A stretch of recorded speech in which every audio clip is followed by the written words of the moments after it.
My daughter looked me straight in the eyes and said, "You're too old to live here anymore." I stood frozen in the kitchen where I had cooked thousands of family dinners over the last 42 years. My late husband's coffee mug was still sitting beside the stove.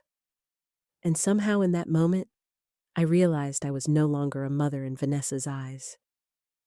I was a problem. Jason stood behind her with his arms crossed, while my 14-year-old granddaughter stared at the floor in silence. I didn't argue. I didn't cry. I simply nodded, because neither of them knew one very important thing. 3 weeks later, I sold the house without warning them. Before we continue, I want to ask you something honestly. Have you ever been hurt by someone you sacrificed everything for? If you have, tell me your story in the comments. And please tell me where you're watching from and what time it is there right now. I read every comment because sometimes strangers understand our pain better than family does. If this story touches your heart, don't forget to like and subscribe so you can stay with me through the rest of this journey. The house sat at the end of a quiet street in Dayton, Ohio, surrounded by maple trees that Richard and I had planted the year Vanessa turned 5. Every crack in the sidewalk, every squeaky floorboard, every faded stain on the kitchen counter held a memory of our life together. After Richard died 3 years ago, the silence inside that house became almost unbearable. For 40 years, I had fallen asleep listening to his breathing beside me. Then suddenly, there was nothing except the ticking of the hallway clock and the hum of the refrigerator downstairs. People think loneliness arrives all at once. It doesn't. It creeps in slowly. First, you stop cooking real meals because there's no one to cook for. Then you stop setting the table. Then you stop opening the curtains in the morning because there's nobody left to wave to from the driveway. That first year after Richard passed, Vanessa called often. "Mom, are you okay? Did you eat today? Do you need me to come by?" At the time, her concern felt genuine. Maybe it was. Or maybe people only know how to love you properly before they need something from you. The call that changed everything came on a rainy Thursday evening in October. I had just finished folding laundry when my phone rang. Vanessa was crying. Not polite tears, not emotional tears, desperate tears. "Mom," she whispered, "we're in trouble." I remember sitting down immediately because something in her voice scared me. What happened? Jason had lost his management job at a furniture warehouse outside Columbus. Their savings were nearly gone. Credit card debt had piled up. Emma's school expenses were getting harder to manage. Their landlord was threatening eviction if they missed another payment. "We just need a little help," Vanessa said through tears. "Just until we get back on our feet." I didn't hesitate, not even for 1 second. "That's what family is for," I told her. 3 weeks later, Vanessa, Jason, and Emma moved into my house. At first, it almost felt nice. The silence disappeared. Emma's laughter filled the hallway again. Vanessa cooked dinner some nights while Jason mowed the lawn and fixed loose cabinet handles around the house. For the first time since Richard's death, the home felt alive. I convinced myself that maybe this was a blessing.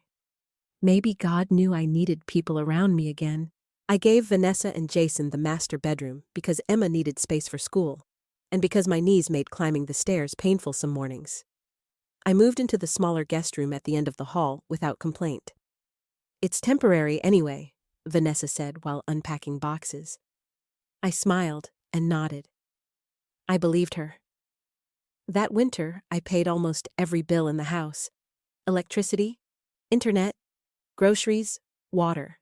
I even dipped into my savings to help Emma join a school science program she'd been excited about for months. "You don't have to do all this," Vanessa told me once while I handed her money for groceries. But she still took the envelope. Jason always thanked me politely, but there was something about him that made me uneasy. He smiled often, but his eyes never softened.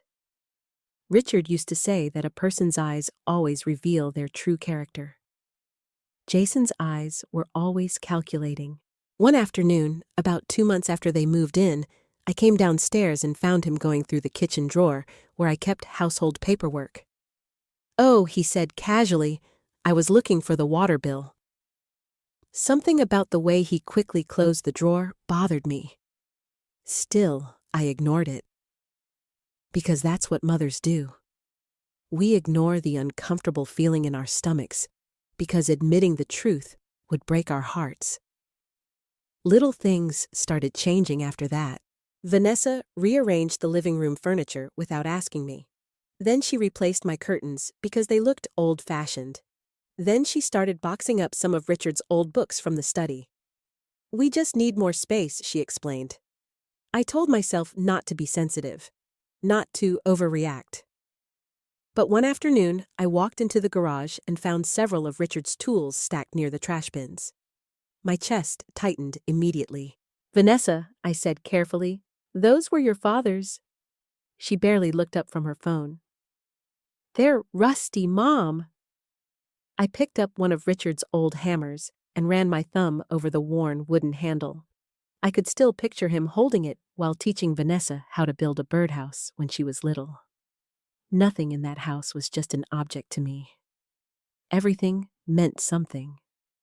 But slowly, I began to understand that the memories keeping me alive meant nothing to anyone else. Emma changed too. At first, she spent hours sitting beside me in the kitchen doing homework while I baked pies or made soup. She used to ask questions about Richard constantly. What was Grandpa like? What was Mom like when she was my age? But after a while, she started spending more time locked inside her room with headphones on. Teenagers change quickly, I told myself. Still, there were moments that hurt. One Saturday morning, I overheard Vanessa speaking to Emma in the hallway. "Your grandmother means well," she said quietly, "but older people can be difficult sometimes." Older people. Not Mom, not Grandma, just older people. Like I had become some category instead of a human being. The hardest part wasn't the disrespect. It was the realization that it happened gradually enough for me to question whether I even had the right to feel hurt. One evening, I made pot roast for dinner, Richard's favorite recipe. The smell filled the house the same way it had for decades. Jason took one bite and frowned slightly. "Too much salt," he muttered. Vanessa laughed. "Mom still cooks like it's 1985. Everyone chuckled softly except me. And for the first time since they moved in, I suddenly felt like a guest sitting at my own dinner table. That night, I stood alone at the kitchen sink, washing dishes long after everyone went upstairs. Outside, snow drifted quietly across the front yard. I looked through the window toward the maple trees Richard planted years ago, and for the very first time, I wondered if bringing my family into this house had been the biggest mistake of my life. By spring, the house no longer felt familiar to me. It's strange how a home can slowly stop belonging to you without a single legal document changing hands. It happens in smaller ways first. Quiet ways. You stop choosing what's on television. You stop deciding what's for dinner. You stop sitting in your favorite chair because someone else has claimed it without ever asking. One Tuesday morning, I walked downstairs wearing my robe and nearly stopped in shock. The living room was gray. Not emotionally gray, actually gray. My warm beige curtains were gone. The floral pillows Richard once joked looked like something from a grandmother's tea shop had disappeared. Vanessa had replaced everything with modern furniture and cold silver decorations that looked like they belonged in a hotel lobby. I stood there blinking for a moment. "Do you like it?" Vanessa asked casually while sipping coffee. "It finally feels updated. Finally." As if the life Richard and I built together had been outdated all along. I forced a smile. "It's different." Vanessa barely looked up from her phone.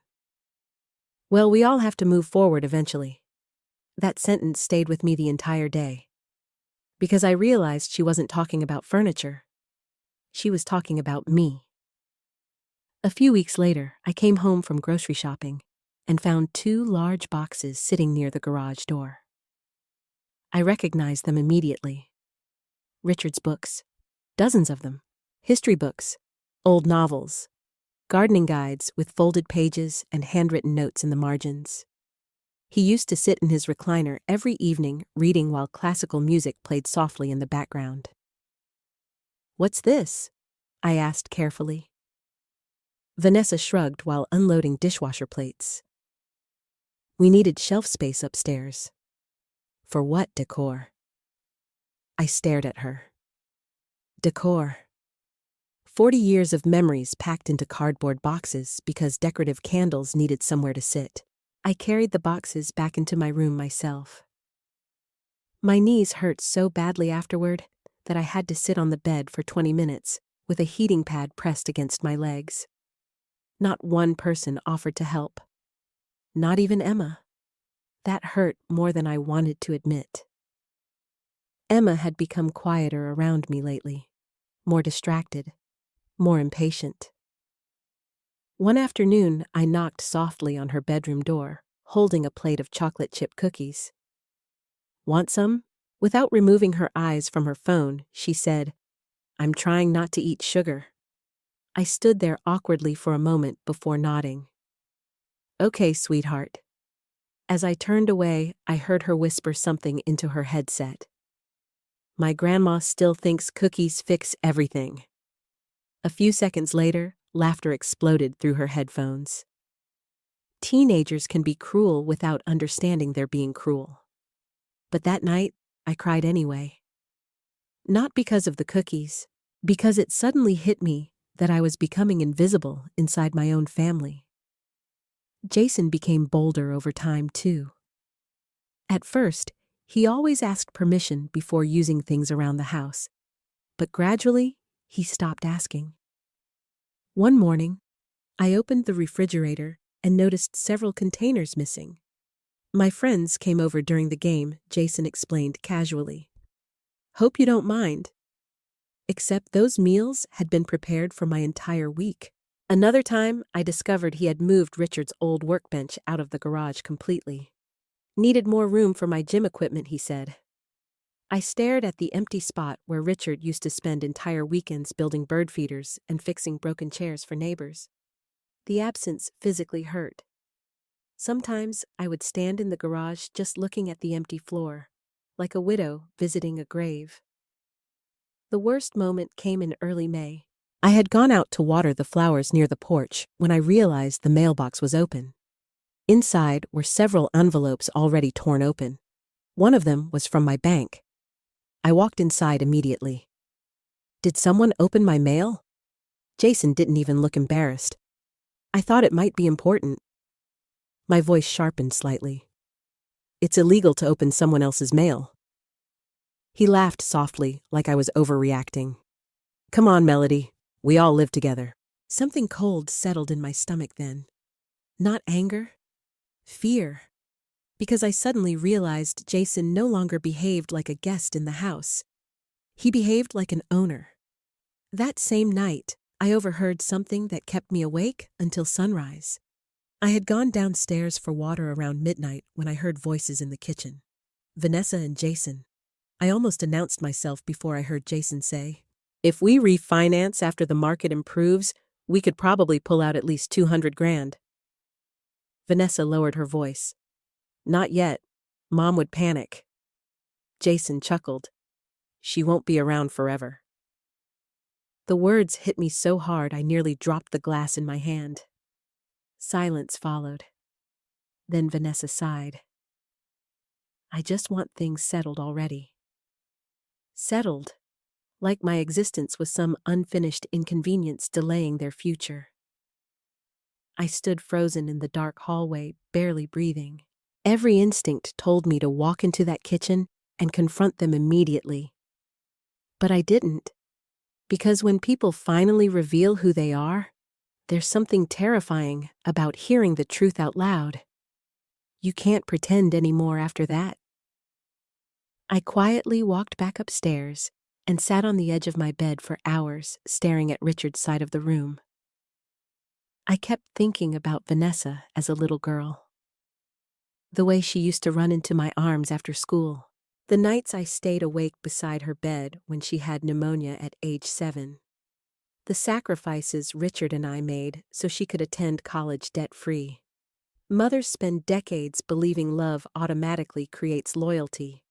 But sometimes love simply creates entitlement. A week later, things became even worse. Vanessa started referring to the house differently. Not Mom's house, not your home, our house. At first, it slipped out casually. Our kitchen needs better lighting. Our backyard would look bigger without those old trees. Our bathroom should be renovated. Every time she said it, something inside me tightened. But the moment that truly shattered me happened during brunch one Sunday morning. Vanessa was showing Jason pictures of kitchen remodels on her tablet while I quietly drank coffee. "I want to knock down this wall eventually," she said. Jason nodded. "Yeah, once everything's officially ours, we can do whatever we want." Neither of them noticed the way my hand froze around the coffee mug. Or maybe they did. Maybe they simply didn't care anymore. I looked around the kitchen slowly. Richard had painted those cabinets himself. We had marked Vanessa's height on the pantry wall every birthday until she turned 16. Every inch of that room carried our lives inside it. And suddenly, I understood something horrifying. My daughter wasn't waiting for me to die. She was waiting for me to disappear. The dinner party happened on a Saturday in June. I remember because it was the same weekend Richard and I used to host our annual summer barbecue for the neighbors. Richard loved standing by the grill in his ridiculous apron that said "King of the Backyard" while jazz music played through the patio speakers. Back then, our home felt warm, safe. Now it felt like I was walking through someone else's life. Vanessa had been preparing for the dinner all week. She cleaned, obsessively bought expensive wine they couldn't afford, and spent nearly $300 on decorations for the dining table. Not once did she ask if I wanted guests in the house. She simply informed me. Jason invited some business contacts, she said while arranging flowers. "Try not to bring up depressing things tonight, okay?" I looked up from peeling potatoes. "Depressing things. You know?" She waved her hand vaguely. "Old stories, health problems, dad dying, stuff like that." For a second, I genuinely thought I had misunderstood her. But then she added casually, "People don't really want heavy energy at dinner parties." Heavy energy. That was apparently what my grief had become. An inconvenience. I quietly returned to peeling potatoes while Vanessa continued setting the table, like I hadn't just had my heart stepped on. By 6 o'clock, the house smelled like garlic butter and rosemary chicken. Vanessa wore a fitted cream-colored dress and curled her hair carefully. Jason had on a navy blazer, even though the weather was hot. I stood in my bedroom staring at my closet for almost 20 minutes before choosing a pale blue blouse Richard once told me brought out my eyes. For some reason, I suddenly wanted to feel visible again. I brushed my silver hair neatly and even put on lipstick for the first time in months. When I walked downstairs, Vanessa glanced at me briefly. "Oh," she said flatly. "You're dressing up." I smiled softly. "It's a dinner party." She forced a small laugh that didn't reach her eyes. "Well, just don't overdo it." I pretended not to notice the comment. The guests arrived around 7. 2 couples from Jason's networking group and a younger real estate agent named Trevor, who talked too loudly and laughed at his own jokes. At first, everything seemed normal enough. I stayed quiet, mostly helping refill drinks and bringing food from the kitchen. I noticed immediately that Vanessa introduced me differently than she used to. Not my mom. Not even Melody. She simply said, "This is the one I told you about," like I was some elderly relative temporarily staying in their home. Halfway through dinner, Trevor complimented the house. "It has great bones," he said while looking around. "Homes like this are worth serious money right now." Jason smirked proudly. "Yeah, we've been thinking about updates. Again." I focused on cutting my chicken slowly. Trevor turned toward me politely. "How long have you lived here?" Before I could answer, Vanessa laughed lightly. "Oh, forever." Everyone chuckled. I tried to smile. Then Trevor asked something simple. "So what do you do all day, Melody?" The table went quiet for a second. I opened my mouth to answer, but Vanessa beat me to it. She mostly watches old movies and reorganizes things that don't need reorganizing. A few people laughed awkwardly. Heat rushed into my face. "I garden," I said quietly, "and I volunteer twice a week at the church pantry." Trevor nodded politely, but Vanessa kept going. "Mom also forgets things a lot now. Last month, she almost left the stove on all night." "That happened once," I said carefully. Vanessa shrugged. "I'm just saying we worry about her." Jason leaned back in his chair. "We've actually talked about assisted living options?" My fork froze halfway to my mouth. The room suddenly felt smaller. One of the women at the table looked uncomfortable. "Oh," she said quietly. "Is that something you want, Melody?" Before I could respond, Vanessa laughed again. "Well, she doesn't exactly love change." There it was again. That tone. Like I was a stubborn child creating problems for reasonable adults. I set my fork down slowly. "I'm sitting right here," I said. The room went silent. Vanessa smiled tightly. "Mom, nobody's attacking you." But her eyes warned me not to embarrass her. I looked around the table. No one would meet my gaze. Not one person. And suddenly, I realized something humiliating. They all believed Vanessa.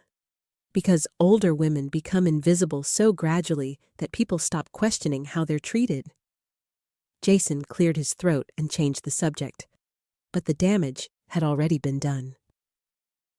The rest of dinner passed in a blur. I barely tasted the food. I barely spoke. At one point, I excused myself to the kitchen just so I could breathe for a moment.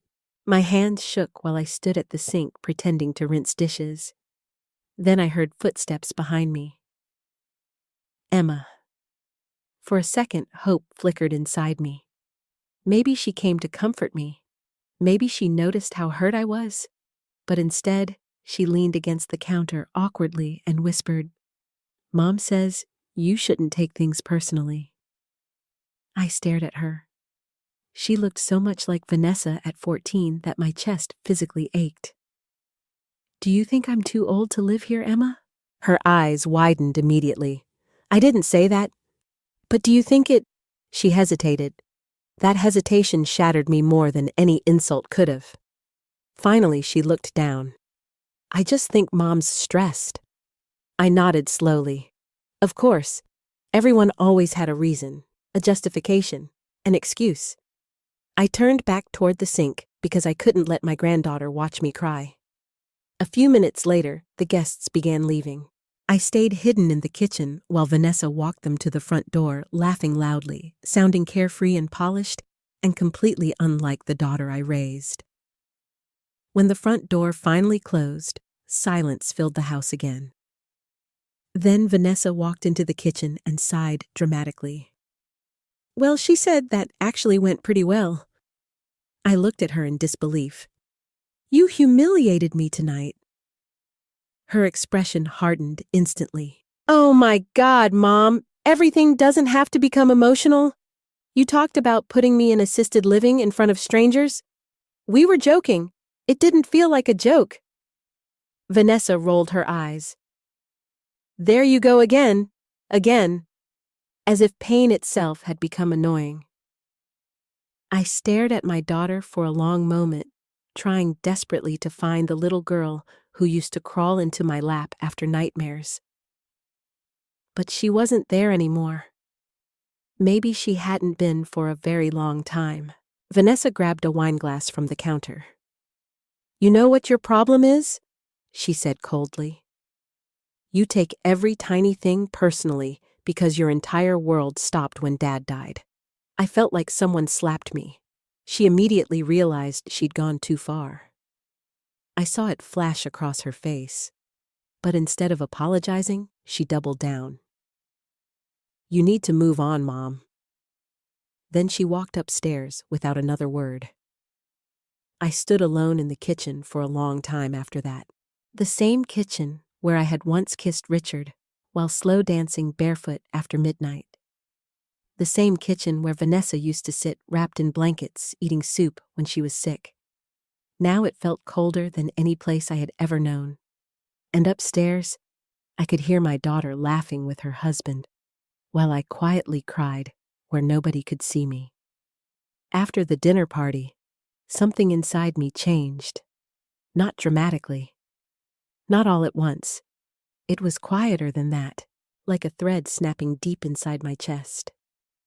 For days afterward, I moved through the house carefully, almost like I was trying not to disturb strangers. Vanessa barely spoke to me unless she needed something. Jason continued acting like he owned the place, leaving gym bags in the hallway and barking into business calls at full volume while I tried to read in the living room. Even Emma had become distant. The little girl who once climbed into bed beside me during thunderstorms now barely looked up from her phone when I entered a room. I kept telling myself things would improve. Families go through difficult seasons. People say hurtful things when stressed. But deep down, I already knew the truth. The problem wasn't stress. The problem was that they had stopped seeing me as a person. One afternoon in July, I came home from grocery shopping and found Vanessa standing in the guest room doorway, my room now, with her arms crossed. "We need to talk," she said. My stomach tightened immediately. There was something in her tone that reminded me of a manager preparing to fire an employee. I slowly set the grocery bags on the kitchen counter. "What's wrong?" Vanessa sighed dramatically, like this conversation exhausted her already. "Jason's working remotely more often now, and Emma needs a quieter study area." I frowned slightly. "Okay, so we've been thinking. We, always we." Vanessa continued. "It would make more sense if you moved downstairs?" For a second, I genuinely thought I misunderstood her. Downstairs to the basement, I stared at her. The basement wasn't even fully finished. It had concrete floors, dim lighting, and a tiny half bathroom next to the laundry machines. Richard used it mostly for storage and tools. "You want me to sleep in the basement?" Vanessa immediately became defensive. "Mom, don't make it sound horrible." "It is horrible." She rubbed her forehead impatiently. "You're overreacting."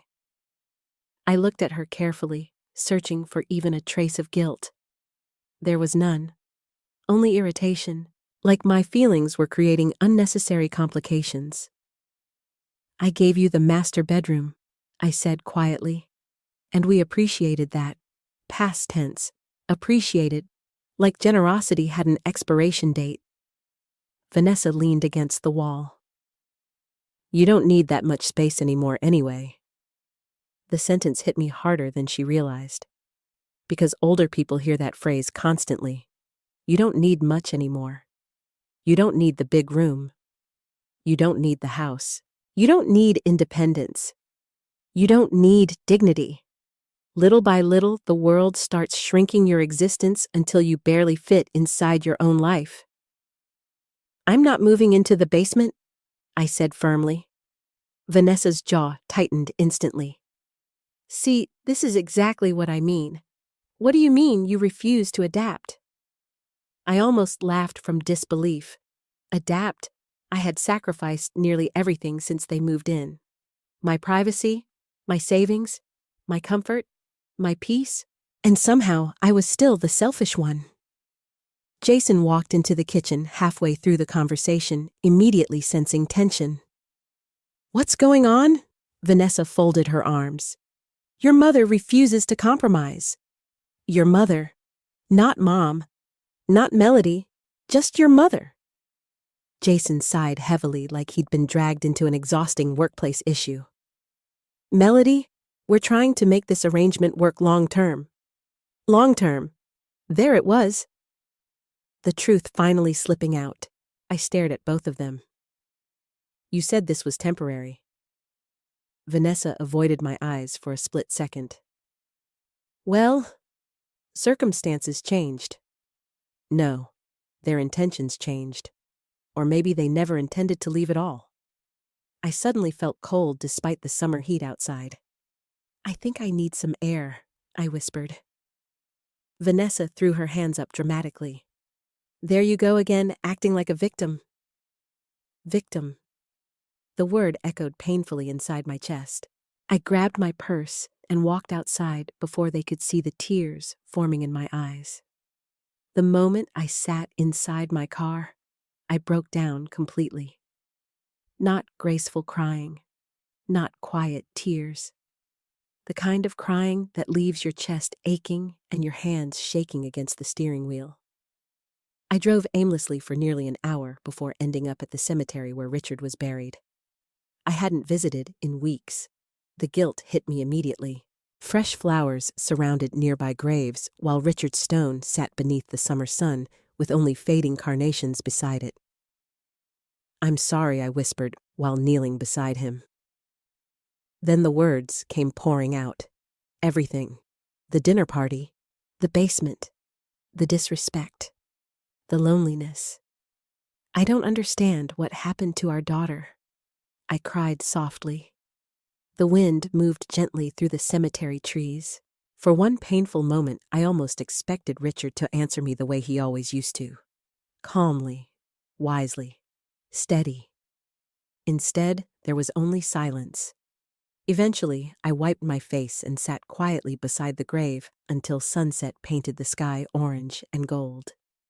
Then my phone rang. Vanessa. I almost ignored it, but I answered anyway. Where are you? She asked immediately. At the cemetery. A long pause followed. Then she sighed. Mom, you can't just disappear like this. Disappear. The irony nearly made me laugh. I needed time to think. Well, Jason and I have been talking, and honestly, this living situation is becoming stressful for everyone. Something inside me stilled completely then. Not anger, not sadness. Clarity. Pure, devastating clarity. What are you saying? Vanessa? Another pause. Then finally, I think you'd be happier somewhere that fits your stage of life better. My fingers tightened around the phone. And where exactly would that be? We looked at a few senior communities online. Senior communities. Like I was some aging object needing relocation. I closed my eyes. This is my house. Vanessa's voice became colder. Mom, you're too old to live here like this anymore? There it was, the sentence that would replay in my mind for weeks afterward. You're too old to live here anymore. Not too old to drive. Not too old to garden. Not too old to think clearly. Too old to exist comfortably in the life they wanted. I sat in silence so long that Vanessa finally spoke again. Mom! I swallowed hard. When did you stop loving me? The question slipped out before I could stop it. For a second, I heard genuine discomfort in her breathing. Then she said quietly, This isn't about love, but it was. That's exactly what it was about. Because people who love you don't slowly erase you from your own home. They don't humiliate you. They don't make you feel burdensome for growing older. I looked at Richard's headstone one last time. Then I spoke calmly into the phone. Okay. Vanessa sounded confused. Okay. You're right, I said softly. Something needs to change. When I drove home later that evening, the house looked different somehow. Not like my sanctuary anymore. not like the place where Richard and I built our family. It looked temporary, like a chapter already ending. That night, after everyone went to sleep, I sat alone in the dark living room with Richard's old photo album beside me. Then I picked up my phone. And for the first time in months, I called someone who might actually help me. Harold Whitman, Richard's lawyer. I hadn't spoken to Harold Whitman in almost a year. The last time we met was on the anniversary of Richard's death, when Harold stopped by the house with a bottle of bourbon Richard had apparently told him to save for a day we both desperately needed. At the time, I thought the hardest days were already behind me. I had no idea. When Harold answered the phone that night, his voice immediately softened. Melody. I nearly started crying just hearing someone sound genuinely concerned for me. Hi, Harold. There was a pause. What happened? Not how are you? Not polite conversation. What happened? Because people who truly know you can hear pain immediately. I looked upstairs toward the ceiling where Vanessa and Jason slept peacefully beneath my roof. Then I whispered, I think my family is trying to take my home from me. Silence filled the line for several seconds. Finally, Harold said carefully, Come see me tomorrow morning. I barely slept that night. Every creak in the hallway made me tense. Every muffled sound from upstairs reminded me that I no longer felt safe inside the house Richard and I spent decades building together. At 7 the next morning, I quietly left before anyone woke up. Harold's office sat downtown above an old insurance company building with faded brick walls and squeaky elevators. Richard used to joke that Harold refused to modernize because he trusted buildings older than most politicians. When I walked inside, Harold stood immediately. Unlike Vanessa, he looked directly at me. Not through me. At me. Oh, Melody, he said softly. That was all it took. I broke down crying before I even sat down. Harold closed the office door quietly while I tried to compose myself. After a few minutes, I finally told him everything.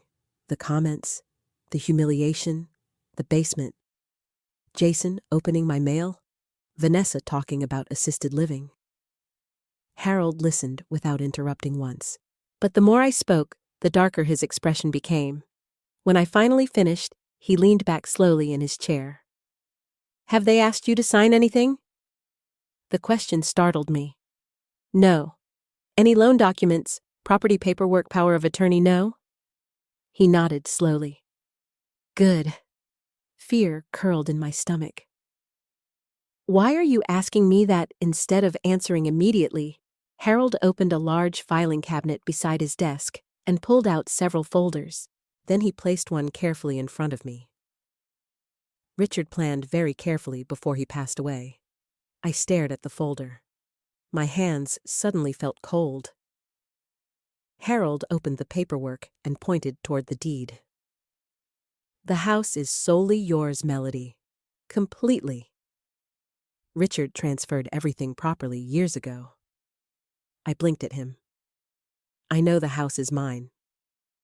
Harold gave me a long look. No, I don't think you fully understand. He adjusted his glasses. Your daughter has absolutely no legal claim to that property. None. Not now. Not later. Unless you choose otherwise. Something shifted inside me then. Not relief exactly. Power. The kind I had forgotten I still possessed. Harold continued. Richard specifically requested that ownership remain protected. Protected from what he hesitated carefully. From pressure. I stared at him. You mean, from Vanessa? Harold sighed. Richard worried Vanessa sometimes confused love with dependence. The sentence hit painfully hard, because it sounded exactly like something Richard would say. Not cruel. Just honest. Harold turned another page in the file. There's more. My stomach tightened. About 6 months ago, someone contacted a financial office connected to this property. I frowned immediately. What kind of contact? Questions about refinancing options. My blood ran cold. Who? Harold looked directly at me. Jason Carter. For a moment, I genuinely couldn't breathe. He can't refinance my house. No, Harold said firmly. He cannot. But he apparently wanted information regarding the property's equity value. I stared at the papers while my mind replayed every strange conversation I'd overheard. When the house is ours, once everything's officially ours, we can renovate, we can refinance.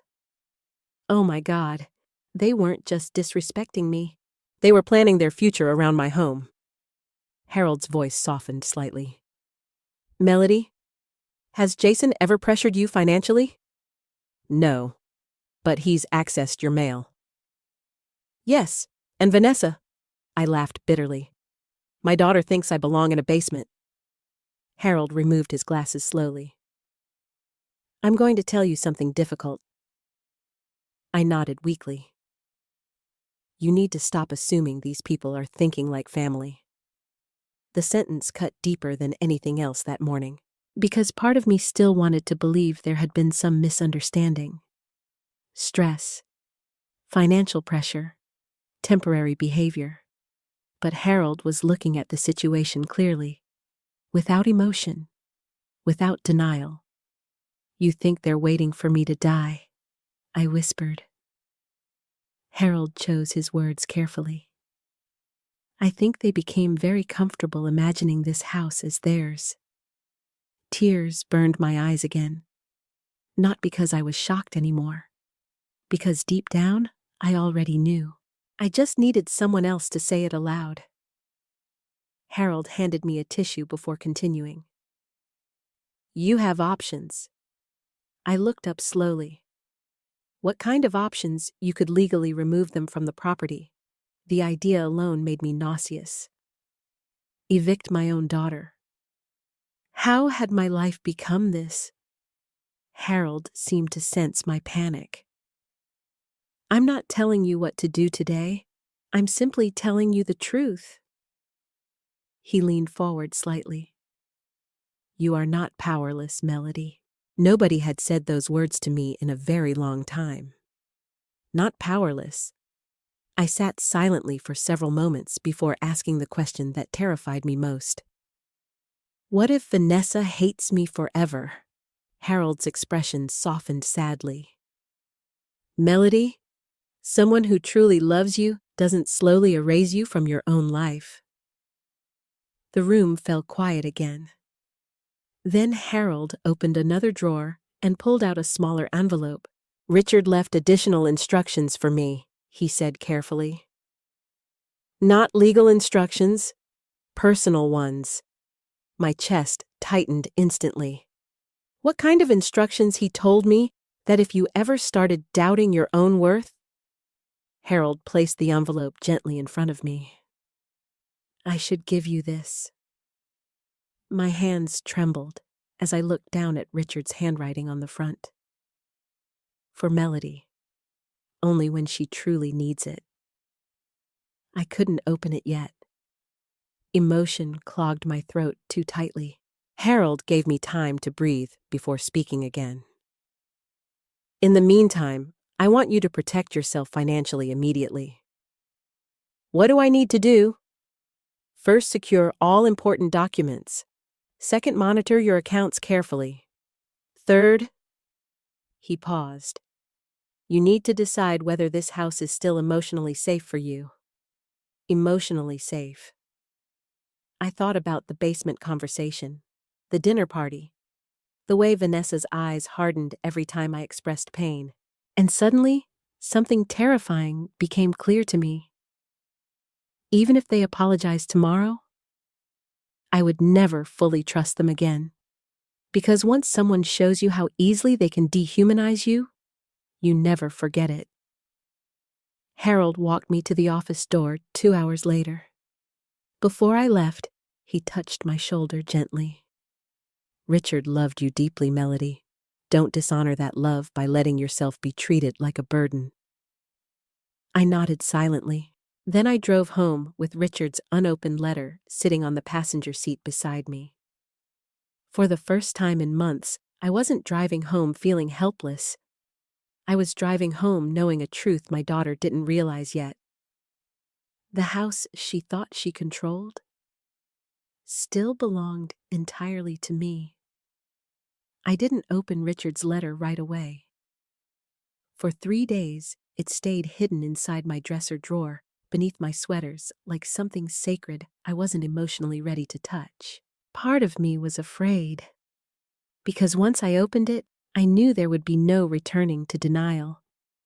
No pretending my marriage, my motherhood, and my entire life hadn't changed forever. Meanwhile, upstairs, Vanessa and Jason continued living like nothing had happened. That was the strange part. The people causing your pain often sleep peacefully while you lie awake rebuilding yourself from the inside out. On Monday morning, I came downstairs to find Jason measuring the dining room wall. "What are you doing?" I asked carefully. He barely glanced at me, thinking about opening up the space. Opening up the space, as if renovations were already inevitable. Vanessa walked in, carrying coffee. "Oh good, you're awake," she said casually. "Jason found a contractor who can probably redo the downstairs pretty affordably." The downstairs. My stomach tightened. "You mean the basement," Vanessa nodded. "If we fix it up, it'll be way more comfortable for you." "For you." Like they were doing me a favor. I looked at my daughter quietly.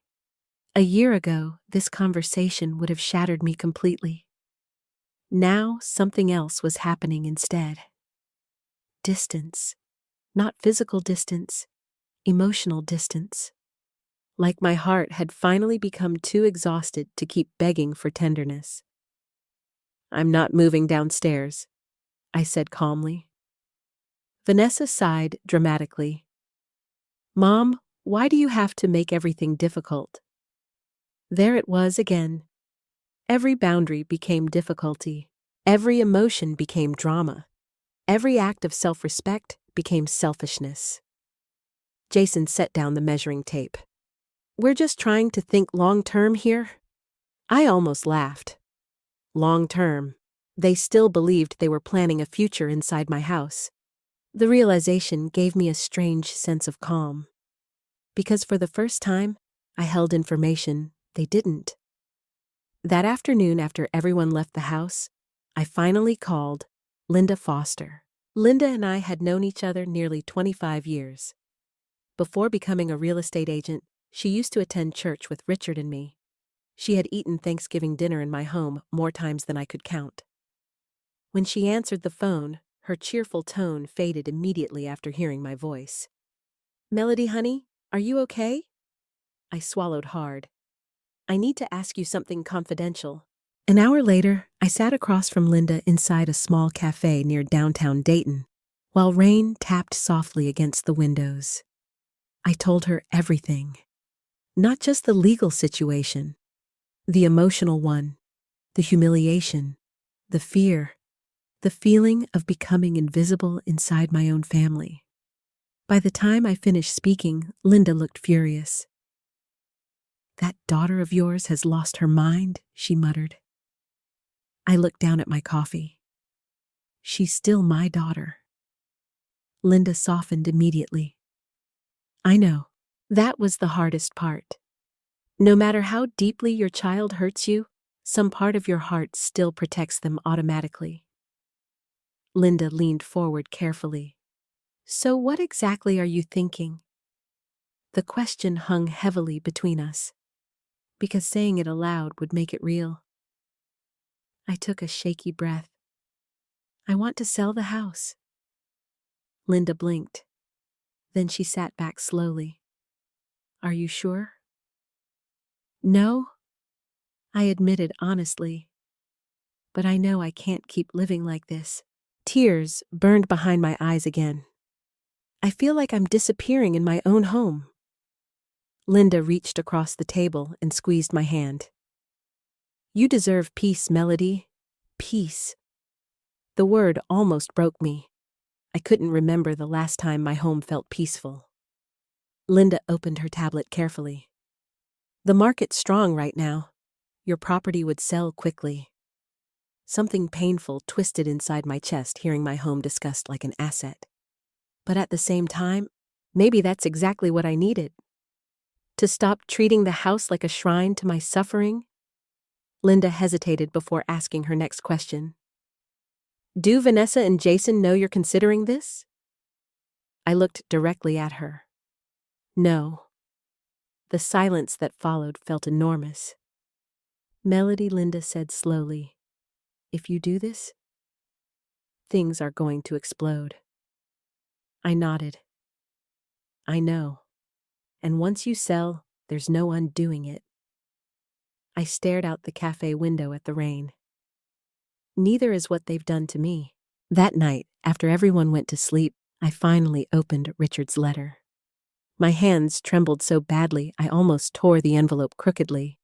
Inside was a single folded page. Melody, if you're reading this, it means you're doubting yourself again. Please don't. You spent your whole life loving people completely. That's one of the reasons I fell in love with you. But love should never require you to disappear. If Vanessa ever mistakes your kindness for weakness, promise me you'll remember something important. This house was built to protect you too, not just everyone else. You are allowed to choose yourself. And if the day ever comes when these walls no longer feel safe, leave without guilt. A home is not the wood, the roof, or the furniture. A home is the place where you are treated with love. I sat on the edge of my bed, crying so hard I could barely breathe, because even after death, Richard somehow still saw me more clearly than anyone alive. The next morning, I called Linda back. I'm ready, I whispered. Once the decision was made, everything moved surprisingly fast. Linda came to the house while Vanessa and Jason were out shopping. She walked through each room quietly, taking photos and measurements. At one point, she stopped inside the kitchen. This place still feels like you and Richard, she said softly. I smiled sadly. Not for much longer. Linda listed the property privately first to avoid public attention. Within days, several serious buyers showed interest. One couple stood out immediately. Daniel and Rebecca Collins. Mid-30s, no children yet, teachers. When Linda described them, something softened inside me. They actually loved the history of the house, she said. Rebecca cried when she saw the garden. Cried. Over the garden. Vanessa wanted to cut those flowers down to modernize the yard. The contrast alone nearly made my decision for me. A few days later, Linda arranged a private viewing, while Vanessa and Jason attended one of Emma's school events. I almost canceled 3 separate times from guilt. But when Daniel and Rebecca walked through the front door, something unexpected happened. They treated the house with respect. Real respect. Rebecca touched the old staircase railing gently and smiled. Someone really loved this home. I nearly started crying. Daniel spent 20 minutes admiring Richard's woodworking shelves in the garage, instead of talking about demolishing them. And when Rebecca saw the maple trees outside, she whispered, "These deserve to stay." That was the moment I knew. Not because they offered the highest price, because for the first time in months, someone walked into my home and saw beauty instead of opportunity.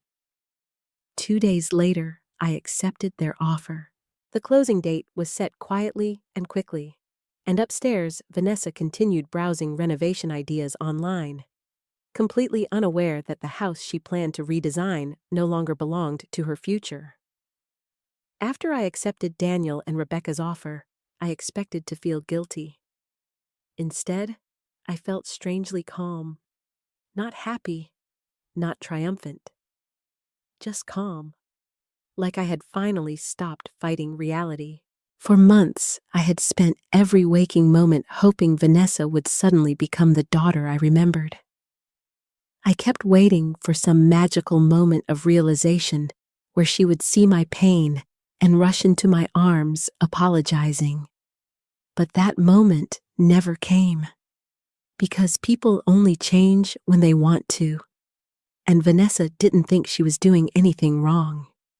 3 days after the offer was finalized, she hosted a backyard barbecue. Without asking me. Again. I stood at the kitchen window that afternoon, watching cars line the curb outside the house Richard and I had once treated like sacred ground. Music blasted through speakers on the patio, while strangers laughed loudly beneath the maple trees. Our maple trees? I noticed Vanessa wearing a bright yellow sundress, smiling more than she had in months. Jason stood near the grill, holding a beer, acting like a suburban king, entertaining guests on his estate. The performance would have been almost funny if it weren't so painful. "You coming outside?" Emma asked from the hallway. I turned toward her. She looked uncomfortable lately, less arrogant, more observant. "I think I'll stay in for a while." She hesitated. "You've barely come downstairs all week," because downstairs no longer felt emotionally safe, but I simply smiled. "I'm tired, sweetheart." Emma lingered awkwardly before nodding and leaving. I watched her go with a heavy ache in my chest. She was changing. I could feel it. The cruelty she absorbed from her parents no longer sat comfortably inside her. Outside laughter erupted again. Then I heard Vanessa's voice clearly through the open kitchen window. "We're planning a huge renovation eventually." Eventually? I almost smiled to myself. "You have no idea." Another woman laughed. "This neighborhood's getting expensive. You guys got lucky." Vanessa took a sip of wine before saying the sentence that made my blood run cold. "Well, honestly, the house was going to be ours anyway, sooner or later." The group chuckled lightly. My fingers tightened around the kitchen counter. There it was, out loud, no shame, no hesitation. Not Mom's house, not Melody's home, their inheritance, their future asset. I suddenly realized something horrifying. Vanessa no longer saw me as family. She saw me as a delay. Jason joined the conversation casually. "We've already talked to a contractor about knocking out some walls." One of the guests looked impressed. "Oh, wow. Big plans." Jason nodded proudly.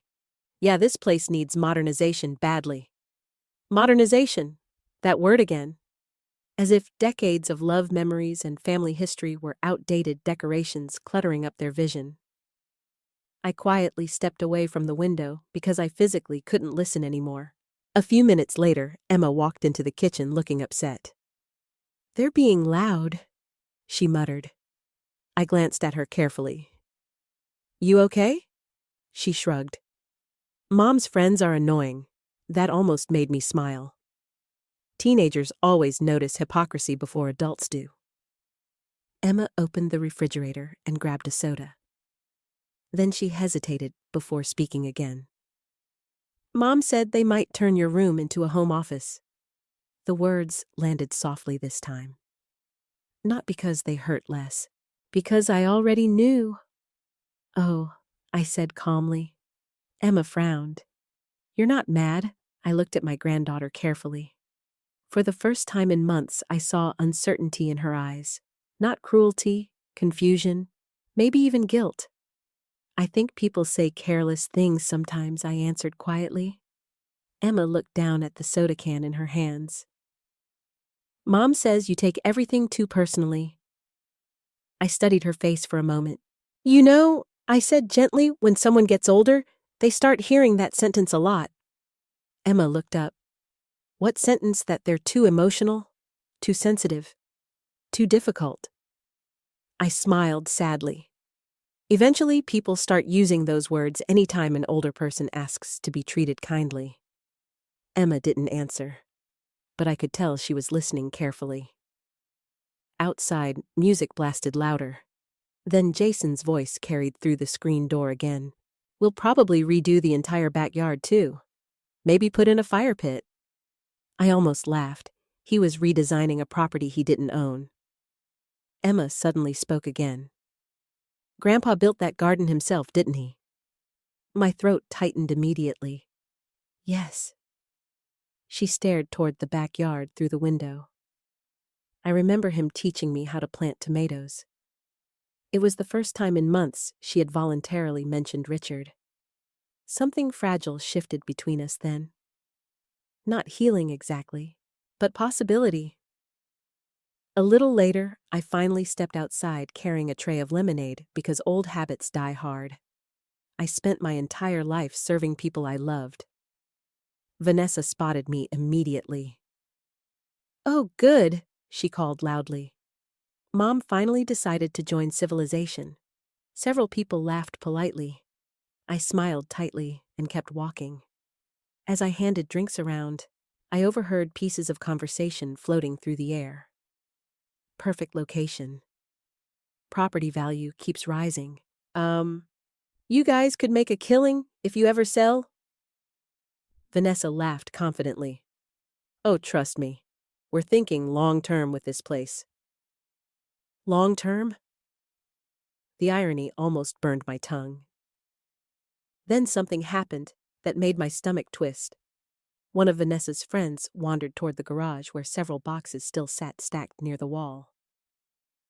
What's all this old stuff? Before I could answer, Vanessa waved dismissively. Mostly junk from my dad. Junk. Richard's tools. Photo albums. Handwritten letters. His military medals. My chest tightened painfully. The woman opened one box curiously. Oh, wow! Vintage. Vanessa laughed. I keep telling Mom to let us sell some of it. Something inside me snapped slightly then. Not explosively. Quietly. Dangerously. Because I suddenly realized my daughter no longer respected even the memory of the man who raised her. I walked over calmly and closed the box. I'd appreciate if nobody touched those. The air shifted immediately. Vanessa rolled her eyes. Mom, they were just looking. These belonged to Richard. Jason sighed dramatically from behind the grill. Melody, nobody's trying to disrespect anyone, but they were. Constantly, every day, every conversation. The problem was that they no longer recognized disrespect unless it happened to them. Vanessa crossed her arms. You know what? This is exactly why everybody feels tense around you lately. Everybody. As if the entire household had united against the unreasonable old woman ruining the mood. I looked around slowly. Most of the guests avoided eye contact. Emma looked embarrassed. Jason looked irritated. Vanessa looked angry. And suddenly, I didn't feel sadness anymore. I felt clarity. Cold, steady clarity. These people had already emotionally removed me from my own life. They simply expected me to stay quietly grateful while it happened. I handed the lemonade tray to Vanessa calmly. Then I looked directly at my daughter. You should be careful making plans for things that don't belong to you. The sentence landed harder than I intended. Vanessa's expression changed immediately. What's that supposed to mean? I smiled faintly. Nothing. But inside my chest, something powerful stirred for the first time in months. Not revenge. Freedom. Because while Vanessa stood in my backyard planning renovations with strangers, I already knew something she didn't. In less than a month, none of this would belong to her anymore. A week before closing day, Harold Whitman called me early in the morning. There's something else Richard wanted you to have, he said gently. I sat up slowly in bed, already emotionally exhausted from another sleepless night listening to footsteps above me. What is it? A storage box? I honestly forgot about it until yesterday. 2 hours later, I drove downtown again. The August heat hung heavily over Dayton, making the sidewalk shimmer beneath the sun. Inside Harold's office, The air smelled faintly of coffee and old paper. He placed a small wooden box carefully on his desk. I recognized it immediately. Richard kept important things in that box for years: old photographs, military keepsakes, anniversary cards, ticket stubs from trips we took together when Vanessa was little. Seeing it again nearly knocked the breath out of me. Harold slid it toward me quietly. He wanted you to open this only if you ever felt completely alone. My throat tightened painfully. Well, I whispered, I guess this qualifies. Harold gave me privacy, stepping outside the office while I opened the box slowly. Inside were dozens of little pieces of my life. Photographs, letters, a dried flower from our 40th anniversary dinner, and underneath everything else, another envelope. My hands shook as I unfolded it. Melody, if you're reading this, then I need you to remember something very important. You spent your entire life taking care of everyone else, sometimes so much that I worried you forgot your own worth. I know how deeply you love Vanessa. I do too. But loving someone does not mean surrendering yourself completely to them.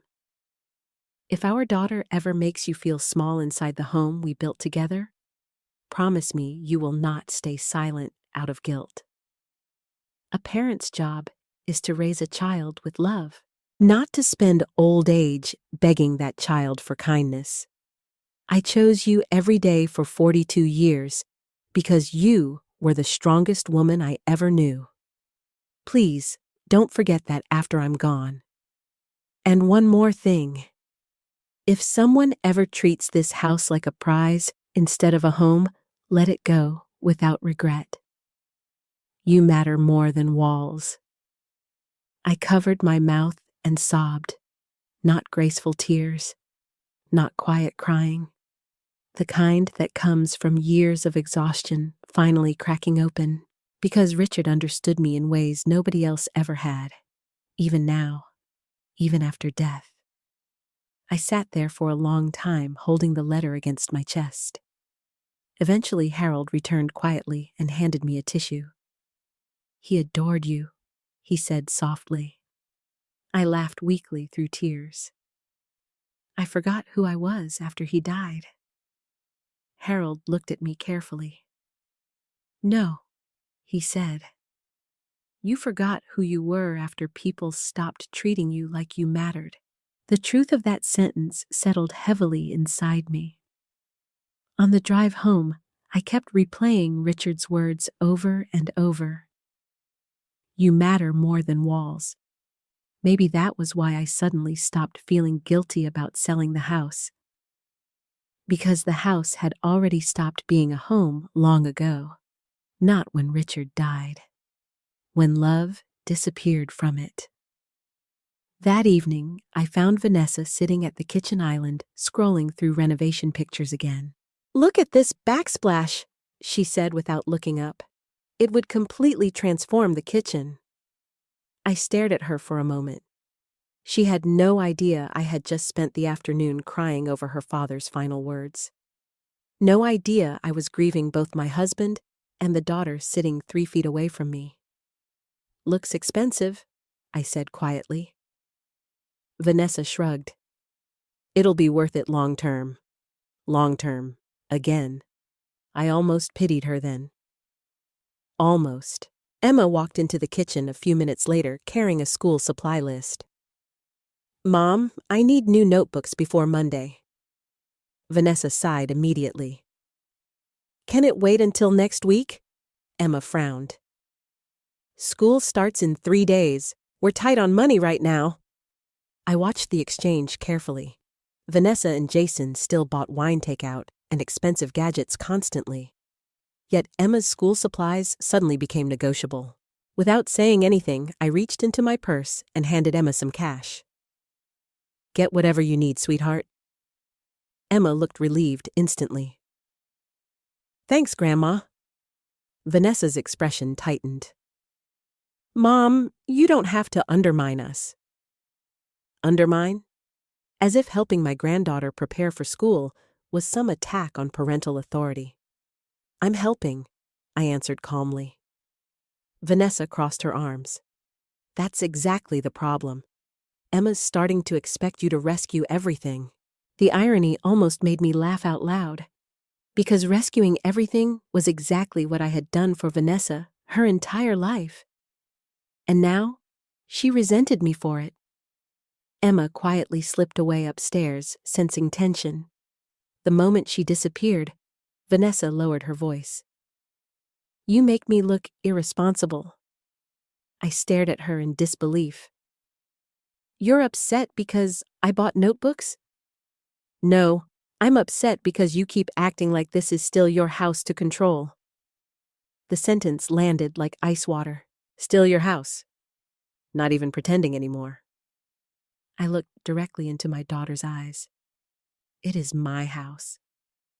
Something dangerous flashed across her face then. Not embarrassment, annoyance. "You know what I mean?" she muttered. No, I knew exactly what she meant. She had emotionally transferred ownership already. In her mind, I was simply occupying space temporarily. Jason walked in from outside before the argument could continue. "You should see the backyard measurements," he said excitedly to Vanessa. "We could easily expand the patio." Then he noticed the tension. What happened now? Vanessa grabbed her phone.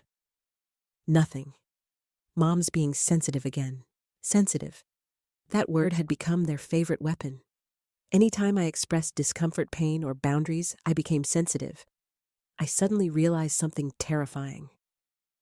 They had spent months slowly training me not to react, not to object, not to defend myself, because silence was more convenient for them. That night, after everyone went upstairs, I walked slowly through the house, alone. The living room, the staircase, the kitchen. I touched the walls gently as memories flooded through me. Vanessa learning to walk across this hardwood floor. Christmas mornings beside the fireplace. Richard kissing me in the hallway before work every morning for 4 decades. So much life had happened inside these walls. And now, strangers would soon live here. Oddly enough, the thought no longer devastated me. Because Daniel and Rebecca Collins would love this house. Protect it. Appreciate it. Meanwhile, the people currently living inside it saw only dollar signs and renovation plans. I stood quietly in the backyard, looking at Richard's garden beneath the moonlight. Then, for the first time since deciding to sell the house, I finally felt certain. Not angry, not vindictive. Certain. Selling the house wasn't revenge, it was survival. And upstairs, my daughter slept peacefully in the master bedroom she thought represented her future. Completely unaware that in only 7 days, everything was about to change. The week before closing felt unreal. Every morning, I woke up knowing something enormous was coming, yet the house continued moving through its usual routines as if nothing had changed. Jason drank protein shakes in the kitchen while checking sports scores. Vanessa scrolled through renovation ideas on Pinterest. Emma rushed through breakfast before school, and I quietly packed my life into boxes nobody noticed. That was the strangest part of all. People stopped truly seeing older women long before they admit it. I could carry half my belongings out the front door, and nobody thought to ask why. 3 days before closing, I signed the lease for my condo near Lake Monroe. It was small, much smaller than the house. But the moment I walked inside, I felt something I hadn't experienced in nearly a year. Relief. No tension in the walls, no judgment in the air, no feeling that I needed permission to exist. The condo overlooked a peaceful walking path beside the water. There was a tiny balcony just large enough for 2 chairs and a flower pot. Richard would have loved it there. That thought almost made me cry. Linda helped me move a few essentials quietly during the afternoons while Vanessa and Jason were busy. Mostly sentimental things. Richard's photographs, my clothes, the wooden recipe box my grandmother passed down to me. A small painting Vanessa made in 3rd grade before adulthood hardened something inside her. I almost left that painting behind. Then I couldn't bear to. Because mothers keep loving even after heartbreak. One afternoon, while Linda carried boxes to her car, she paused beside me in the garage. "You okay?" I nodded automatically, then shook my head. "I don't know." Linda leaned against the car quietly. "You're grieving." "For the house, no," she said softly. "For the family you thought you had." The truth of that settled heavily inside my chest. That evening, I returned home to find Jason standing in the dining room talking loudly on speakerphone. "I'm telling you, within a year, this property's going to be worth way more." I froze in the hallway unnoticed. Jason continued pacing confidently. "Yeah, we're planning major upgrades. My wife's mother still lives here, but eventually the place will fully transition over to us." My wife's mother. Not Melody, not the homeowner. Just some temporary obstacle delaying his plans.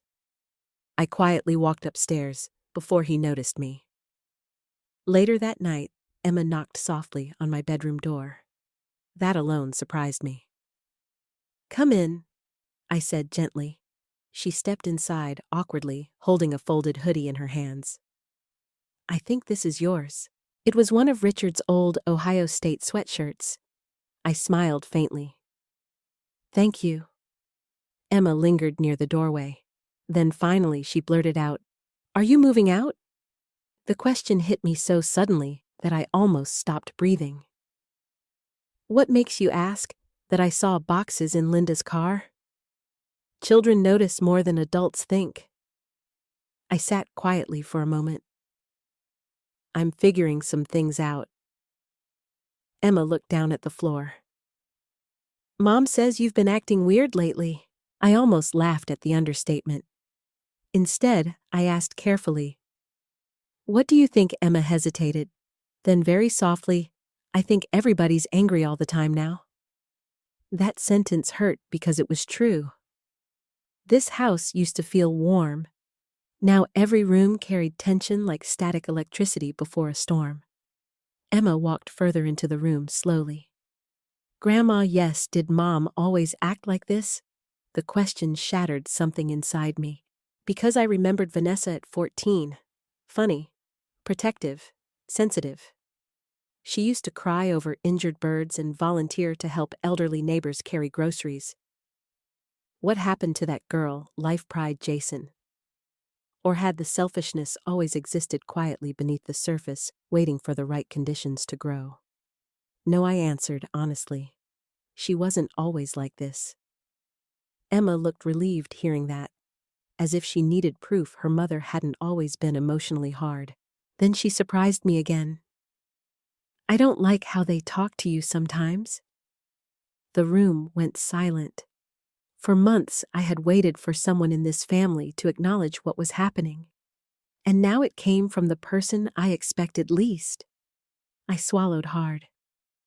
"Thank you for saying that." Emma shrugged awkwardly, embarrassed by vulnerability. Then she quietly asked, "Are you mad at me too?" The question nearly broke my heart. "Oh, sweetheart. No. But I laughed sometimes. Honesty from a teenager is brutal, because it's usually real." I looked at her carefully. "You're young. Young people follow the tone adults set around them." Tears suddenly filled Emma's eyes. "I didn't mean to hurt you." "That did it." I opened my arms immediately, and after a tiny hesitation, she walked into them. I held my granddaughter tightly, while she cried softly against my shoulder. And for the first time in months, I didn't feel completely alone. The next morning, closing day arrived. I woke before sunrise. The house was silent. For a long time, I simply sat on the edge of the bed, looking around the small guest room that had become my world after Vanessa took the master bedroom. I expected sadness. Instead, I felt calm again. Not because losing the house didn't hurt, because I already understood something important now. The house stopped being home the moment I became unwelcome inside it. I dressed carefully that morning. Simple navy blouse. Pearl earrings Richard bought me for our 30th anniversary. Steady hands. Downstairs, Vanessa was already talking excitedly about a contractor meeting she planned later that week. Jason sat at the table, scrolling through financial numbers on his laptop. Neither of them noticed my suitcase near the hallway closet. "Morning," Vanessa said distractedly. "Good morning." Jason looked up briefly. "You going somewhere?" I smiled faintly. Something like that. He returned immediately to his screen. Of course he did. At 10:30, Linda texted me. "We're ready." My heart started pounding hard enough to hurt. This was it. No more waiting, no more second guessing. I quietly picked up my purse. Vanessa frowned slightly. "Where are you going?" I looked directly at her. "I have an appointment." "With who?" For a second, I almost told her everything right there. But then I remembered every cruel comment, every humiliation, every moment they treated me like a burden inside my own life. "No one you need to worry about," I answered calmly. Jason barely looked up. "Well, don't be late tonight. We're talking to contractors at 6. "Contractors?" I nearly smiled. "You may want to postpone that." Vanessa frowned deeper. "What's that supposed to mean?" I picked up my keys slowly. Then I looked around the kitchen one last time. The room where Richard kissed me goodbye every morning. The room where Vanessa learned to bake cookies standing on a chair beside me. The room where I cried alone while my family laughed upstairs. Finally, I looked back at my daughter. "You'll understand soon enough," I said softly. Then I walked out the front door, carrying the keys to a house they still believed belonged to their future. Closing took less than an hour. That was the strange thing about life-changing moments. You expect thunder, drama, some giant emotional ceremony. But most of the time, your entire world changes while people quietly sign papers in ordinary offices with bad coffee and fluorescent lights overhead. I sat beside Linda at the long conference table, while Daniel and Rebecca Collins signed the final documents across from me. Rebecca smiled warmly. "We promise we'll take good care of the garden." That nearly made me cry harder than the sale itself, because she understood something Vanessa never did. A home carries pieces of the people who loved inside it. When the final signature was complete, Harold slid the paperwork toward me gently. "It's done. Done." The house was officially sold. For a brief second, grief hit me so hard I couldn't breathe. 42 years, birthdays, Christmas mornings, arguments, laughter, late-night dancing in the kitchen with Richard. All of it now belonged to memory instead of ownership. Then Daniel spoke quietly. "Thank you for trusting us with your home." "Your home, not just property, not an investment, a home." I nodded emotionally. "Please be happy here." Rebecca reached across the table and squeezed my hand. "We will." At exactly 1:12 p.m., I handed over the keys, and at exactly 1:13 p.m., my daughter's future exploded. I was sitting in Linda's car afterward, staring numbly out the window, when my phone rang. Vanessa. I closed my eyes briefly before answering. "Hello." "Mom!" Her voice sounded confused. "Why is there a real estate agent at the house? I said nothing." In the background, I heard Jason's voice rising sharply. "What do you mean?" Sold. My pulse slowed strangely. Not from cruelty, from certainty. The waiting was over. Vanessa's breathing became uneven. "Mom!" "What's going on?" I answered calmly. "I sold the house." Silence. Pure silence. Then you what? Her scream was so loud I had to pull the phone away from my ear. Jason started yelling in the background. That's impossible. Tell her to stop joking. What does she mean she sold it? Vanessa's voice cracked. You can't sell this house. I looked out the car window at the peaceful Dayton streets passing by. Yes, I said quietly. I can. Another explosion of noise erupted through the phone. Then Jason grabbed it. You had no right to do this without talking to us first. That almost made me laugh. No right.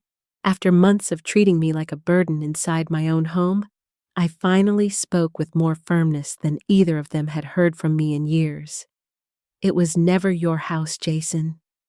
His breathing turned sharp and furious. We live here. You lived here because I allowed it. Melody. No, I interrupted calmly. You don't get to raise your voice at me anymore. Silence hit the line instantly. For the first time since moving into my house, Jason had nothing to say. Then Vanessa came back on the phone crying. Mom, please tell me this isn't real. Tears burned my eyes hearing her cry. Because despite everything, I still loved her. That's the tragedy of motherhood. Love survives even after respect dies. It's real, I whispered. How could you do this to us? The question stunned me, not because she asked it, because she genuinely believed herself to be the victim. I closed my eyes. How could I do this to you? My voice shook slightly now. You told me I was too old to live in my own home. That's not what I meant. You tried to move me into the basement. We were trying to help. You talked about renovations while I was still alive, like you were waiting for me to disappear. Vanessa started sobbing harder. Jason grabbed the phone again. When do we have to leave? There it was. No apology, no shame, just logistics. 30 days, I answered quietly. 30 days, he shouted. The buyers were generous. Jason cursed loudly under his breath. Then suddenly, his tone changed completely. Panic. Real panic. Wait. Wait. Papers shuffled loudly in the background. Vanessa. My stomach tightened. What is it? Vanessa asked. Jason lowered his voice, but I still heard it. The equity projections. Cold realization hit me instantly. Oh my God, Harold was right. Jason had already financially planned around ownership of my house. Vanessa sounded terrified now. What are you talking about? Jason snapped angrily. The loan! My grip tightened around the phone. What loan? Silence. Then Vanessa whispered, Jason! He muttered another curse. Finally, I spoke carefully. What loan? Jason exploded. It's none of your business. But now I understood. The contractor plans. The refinancing conversations. The arrogance. He had already borrowed money expecting future control over my property. My knees suddenly felt weak. How much I whispered. Neither answered immediately. Then Vanessa finally broke down completely. Jason said it would be fine because eventually the house would be ours anyway. There it was. The full truth. Not love, not family, expectation, entitlement, greed wrapped in the language of future planning. Tears rolled silently down my face, not because they lost the house, because they had emotionally buried me long before this moment ever happened. Jason started pacing furiously in the background. This is unbelievable. No, I whispered. What's unbelievable is how comfortable you both became treating me like I was already dead. Silence. Heavy. Painful. Then something unexpected happened. Emma's voice entered the chaos. Mom? She sounded frightened. What's happening? Vanessa immediately started crying harder. Grandma sold the house. A pause. Then Emma quietly asked why nobody answered. Because the truth was too ugly to say out loud. Finally, after several seconds, Emma whispered something that shattered the entire illusion. "You were really mean to her." Dead silence followed. I closed my eyes immediately as tears spilled down my cheeks, because out of everyone in that house, the 14-year-old understood the truth first. Vanessa sounded devastated. "Emma, don't." "No," Emma interrupted shakily. "You guys were." Then I heard footsteps and a door slam somewhere inside the house. Vanessa started crying again. Real crying this time. Not angry crying, broken crying. For a brief moment, I almost wanted to comfort her. That instinct never fully leaves mothers. But then I remembered crying alone in the kitchen while they laughed upstairs. I remembered the basement, the humiliation, the way they slowly erased me from my own life. And finally, I remembered something Richard wrote in his letter. "You are allowed to choose yourself." So I took a slow breath. Then I spoke the hardest words of my life.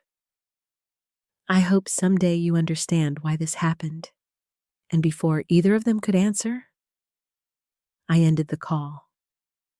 The first night in my condo felt unbearably quiet. Not lonely, just unfamiliar. I sat on the small balcony overlooking the lake while the sun disappeared slowly behind the water, painting the sky in soft shades of gold and pink. Somewhere nearby, wind chimes moved gently in the evening breeze. No yelling, no tension, no footsteps upstairs making me feel unwelcome in my own home. For the first time in nearly a year, my body finally relaxed enough for me to realize how exhausted I truly was. Then my phone rang again. Vanessa. I stared at the screen for several seconds before answering. "What now?" I asked softly. Her voice sounded raw. "You ruined our lives." There was no greeting, no hesitation, straight to blame. I closed my eyes. "Vanessa." "No," she snapped. "Do you have any idea what you've done?" I looked out across the water quietly. "Yes, you blindsided us." The irony of that almost took my breath away. Blindsided, like I hadn't spent months being emotionally pushed out of my own home. "You planned a future around my death," I whispered. "That's not fair, isn't it?" She started crying again. "We have nowhere to go." I nearly laughed from disbelief. Nowhere to go. They had 30 days. Savings, jobs, cars. Meanwhile, they expected a 68-year-old widow to quietly disappear into a basement because she inconvenienced their plans. "You'll figure it out," I said calmly. The sentence enraged her instantly. "That's what you have to say." "It's what I spent the last year doing." Silence.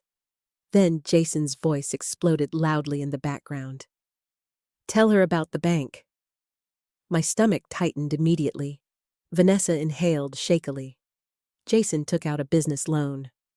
I said nothing. "He used projections based on the house value." There it was again. Not grief over losing me. Financial panic. "What kind of projections?" Another silence. Then Vanessa whispered, "He told them we'd eventually inherit the property." My chest physically hurt hearing it spoken aloud so plainly.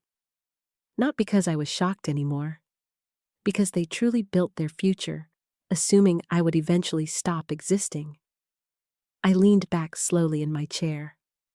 How much money? Vanessa hesitated. Then quietly, 80,000. I closed my eyes immediately.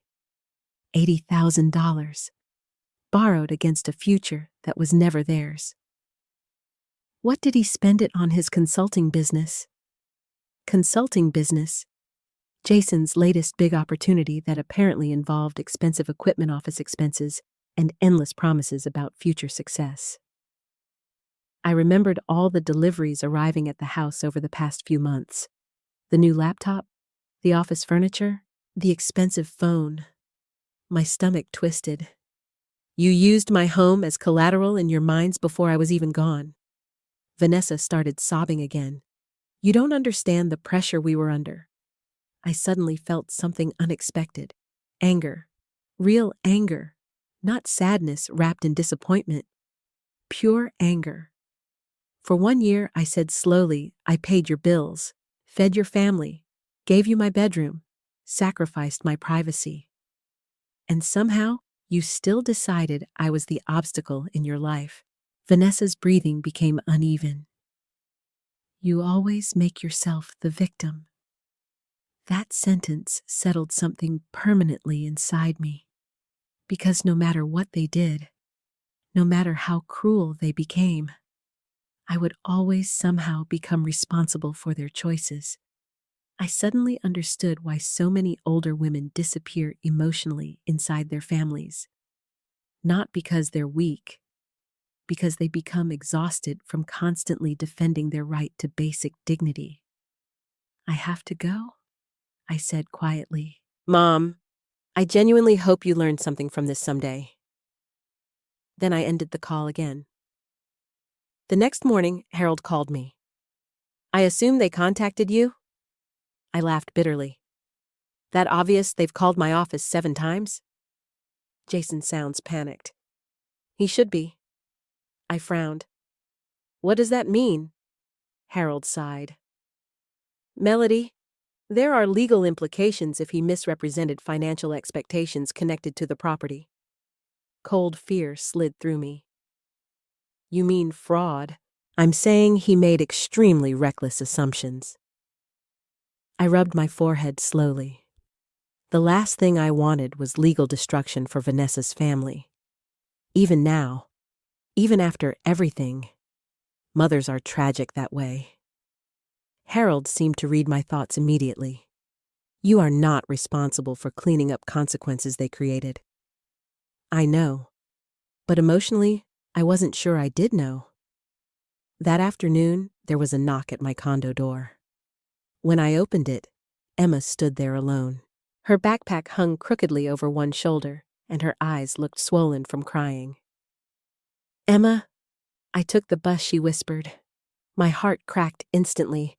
I pulled her inside immediately. Sweetheart, what happened? She looked around the condo quietly. It's nice here. That almost made me cry. I made her tea while she sat silently at the tiny kitchen table. Finally, she spoke. They fight all the time now. I sat across from her carefully. About the house? She nodded. About money, too. I stayed quiet. Emma stared down into her tea. Mom keeps crying. Guilt stabbed through me immediately. No matter how badly Vanessa hurt me, hearing she was suffering still hurt something inside me, too. Then Emma said softly, But she still blames you. The guilt faded slightly. Of course she did. Because accountability feels unbearable when someone spends years convincing themselves they're justified. Emma looked up suddenly. Did you really mean to hurt them? The question mattered. I could hear it in her voice. She needed to understand whether I became cruel too. I answered honestly. No. Then why did you do it? I took a long breath before speaking. Because I finally realized I was disappearing. Emma frowned slightly. I don't understand. I looked around the small condo. When someone constantly makes you feel unwanted, eventually you stop feeling alive inside your own life. She listened carefully. I spent months hoping your mom would remember I was still a person with feelings. But instead, she kept treating me like I was temporary. Emma's eyes filled with tears again. She said you were overreacting. I smiled sadly. People say that a lot when they don't want to admit they hurt someone. Silence settled between us. Then Emma whispered, I should have stood up for you sooner. That nearly broke me. I reached across the table and squeezed her hand gently. You're 14. None of this should have ever become your responsibility." She cried quietly then, not dramatic crying, just soft tears from a child watching her family fall apart. I moved beside her and wrapped my arms around her carefully, and as I held my granddaughter in my tiny condo kitchen, I suddenly realized something important. I hadn't lost everything, because love still existed somewhere, even if only in small, surviving pieces. Before Emma left that evening, she hesitated near the door. "Grandma, yes, I think Mom's scared now." I looked at her carefully. Why Emma swallowed hard. "Because she thought you'd always stay no matter how badly she treated you." The truth of that sentence echoed painfully through my chest long after she left. Because she was right. Vanessa never believed I would choose myself. Not really. And maybe neither had I. The final week before Vanessa and Jason had to leave the house destroyed whatever illusion remained between them. Emma told me most of it gradually during her visits to the condo. At first, she tried protecting both parents. Then eventually the truth became too large to soften. "They scream all the time now," she told me one afternoon while helping water flowers on my balcony. I looked over at her carefully. "About money?" She nodded. "And the house?" "Of course, because once the fantasy collapsed, there was nowhere left for them to hide their resentment." Jason blamed Vanessa for trusting that the house would eventually belong to them. Vanessa blamed Jason for pressuring her into financial decisions they couldn't support. And underneath all of it sat a truth neither wanted to fully admit. They built their future around my disappearance. 3 days later, Vanessa showed up at my condo unexpectedly. When I opened the door, I barely recognized her. Her hair was unwashed. Dark circles sat beneath swollen eyes. She looked exhausted in a way makeup couldn't hide. For a brief moment, all I saw was my little girl again. Not the woman who pushed me toward a basement. Not the daughter who called me too old to live in my own home. Just my child. "Can I come in?" she asked quietly. I hesitated. That hesitation visibly hurt her.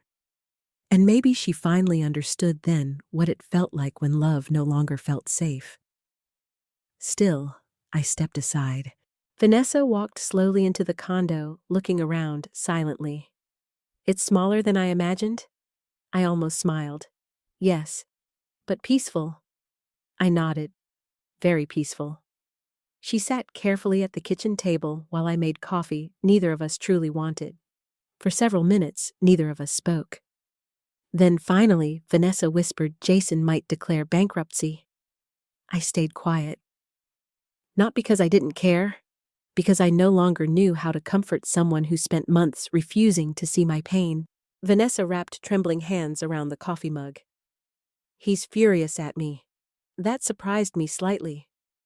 He says I should have convinced you to transfer ownership years ago." Cold silence filled the room. Years ago, not recently, not during financial hardship, years, meaning this entitlement started long before I realized it. Vanessa looked up quickly after realizing what she'd revealed. "Mom, I didn't mean—" "How long?" I interrupted softly. Tears instantly filled her eyes. "What? How long did you both think this house would eventually become yours?" She stared down at the table. "A long time." The honesty physically hurt. Not because I expected inheritance to mean nothing. Most families eventually pass homes down. But there's a difference between receiving something with gratitude and emotionally claiming it while the owner still lives inside it. "You stopped seeing me as a person," I whispered. Vanessa immediately shook her head. "That's not true." "Then why did you treat me like a burden?" Her face crumpled. "We were stressed." I laughed bitterly. "Vanessa's stress doesn't make people cruel for an entire year." Tears slid down her cheeks now. "I know. That simple sentence stunned me. Not denial, not excuses. Just, I know. For the first time since everything happened, my daughter sounded genuinely ashamed. Vanessa stared into her coffee for a long time before speaking again. I think I became angry after Dad died. The confession caught me off guard. Angry at everything. She wiped her eyes quickly. At money, at getting older, at feeling like life was getting harder all at once. I listened quietly. And every time I looked at you, her voice cracked. You reminded me of losing him. Pain spread slowly through my chest. Because suddenly, I understood something heartbreaking. My grief made Vanessa uncomfortable because it reflected her own. Instead of processing that pain, she tried controlling it, reshaping the house, erasing memories, modernizing everything, as if removing the past could remove the ache. But pain doesn't disappear when buried, it rots underneath everything instead. I never wanted to hate you, she whispered. I closed my eyes briefly. That's the tragedy, sweetheart. She looked up. You don't have to hate someone to destroy them. Silence followed, heavy, honest. Then Vanessa finally broke completely. I'm sorry, she sobbed. I'm so sorry, Mom. The words hit me harder than I expected, because for months I imagined hearing them. And now that they finally came, they didn't magically heal anything. Some wounds remain even after apology arrives. I sat across from my daughter quietly while she cried. Then I asked the question buried inside me for months. When you told me I was too old to live there, did you mean it? Vanessa covered her face immediately. No. But then she whispered something even more painful. At least, I don't think I did. The honesty shattered me more than another lie would have, because part of her had meant it.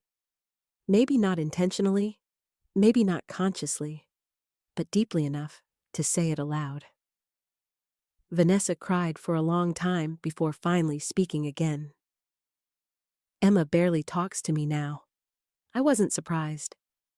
Children lose respect quickly once they witness cruelty clearly. She told me I became mean, Vanessa whispered. I thought about Emma crying in my kitchen days earlier. She's hurting too. I know. For a moment, we simply sat there like strangers connected only by shared grief. Then Vanessa quietly asked, Do you hate me? The question broke something open inside my chest. Because despite everything, despite the humiliation, despite the betrayal, the answer was still no. I could never hate you, I said softly. Vanessa burst into tears again. But love doesn't erase consequences. She nodded slowly. I know. And for the first time, I believed she actually did. When Vanessa finally left the condo that evening, she paused at the door awkwardly. Then she whispered, I think I forgot you were human sometimes. The sentence hit me like a knife because it was the most honest thing anyone had said since this nightmare began. After she left, I sat alone beside the window, watching darkness settle over the lake. I should have felt victorious. I didn't. I felt sad. Not because I regretted selling the house, because families rarely break all at once. They crack slowly, tiny fracture after tiny fracture. Ignored disrespect, unspoken resentment, entitlement disguised as love. Until one day, the entire structure collapses under the weight of everything nobody wanted to face. Later that night, Emma texted me. Mom cried after she left your place. I stared at the message for a long time before responding. Sometimes people have to lose something before they understand its value. Emma replied almost immediately. Do you think she understands now? I looked out at the quiet water beyond my balcony. Then I answered honestly. I think she's finally starting to. Autumn arrived quietly around the lake. The trees surrounding my condo turned shades of amber and deep red, and every morning I sat on the balcony with coffee, watching mist rise gently off the water. For the first time in years, I started sleeping through the night again. Healing doesn't arrive dramatically either. It comes in small moments. The first morning, you wake up without dread.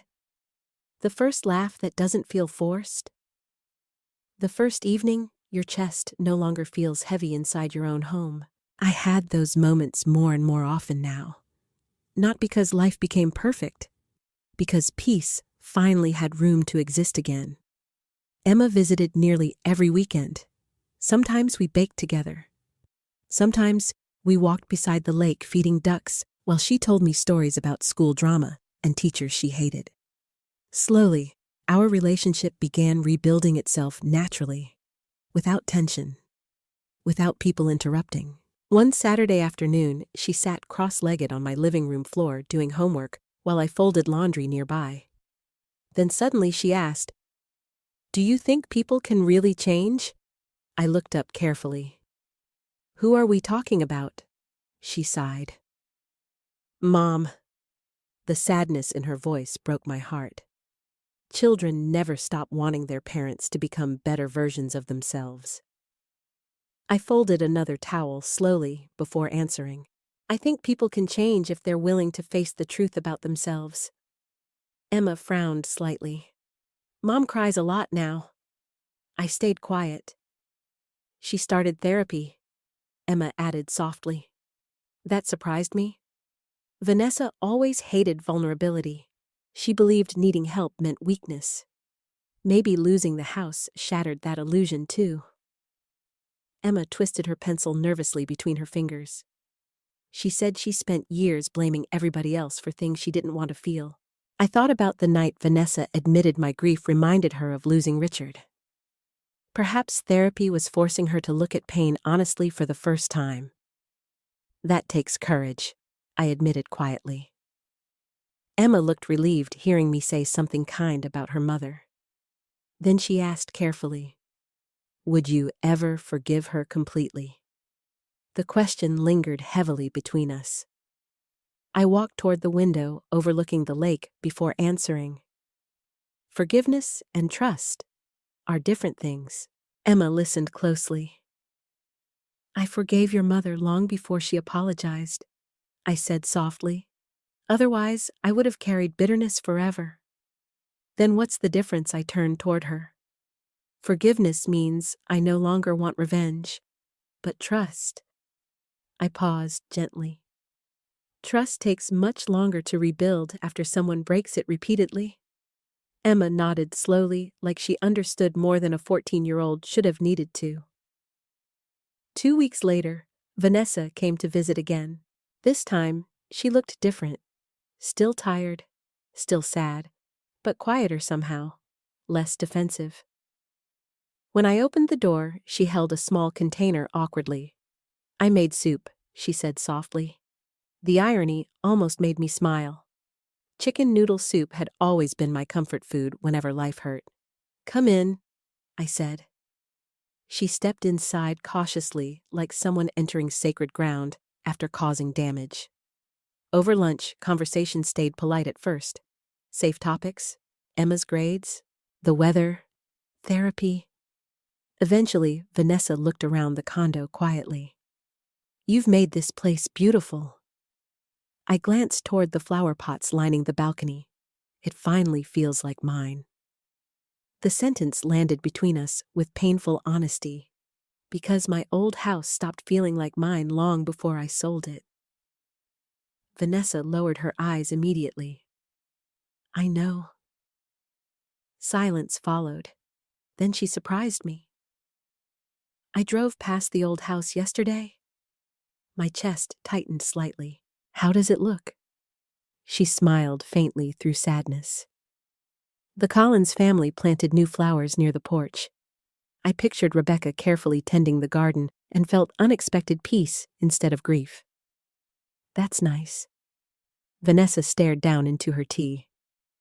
I used to think selling the house meant you stopped loving us. I stayed quiet. But now. She swallowed hard. I think it meant you finally started loving yourself too. The words hit deep. Because that was exactly what happened. Not revenge, not punishment, self-preservation. Tears filled Vanessa's eyes again. I really did make you feel unwanted, didn't I? The vulnerability in her voice almost shattered me.